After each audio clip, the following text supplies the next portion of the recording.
So you tell me when you're happy. And so you've come back to your boat after being away for a while, and you found that the canopy is all green and mouldy.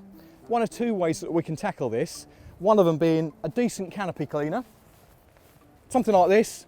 Give it a good spray on, make sure you get it into all the stitching and all around the seams.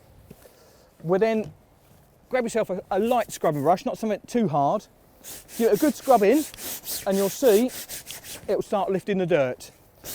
Unfortunately it's raining today, so we won't go too heavily into scrubbing that, but I did prepare one earlier. As you can see, this panel here we've cleaned and the stitching's come up nice and bright. No dark staining on the canopy, no mould. What we'd usually do, unfortunately British summertime's here and we've had a lot of rain, once that's fully dry we'd spray some waterproofing on. Get it into the stitching, make sure that it fully soaks in and dries, then you'll be inside nice and dry with your boat.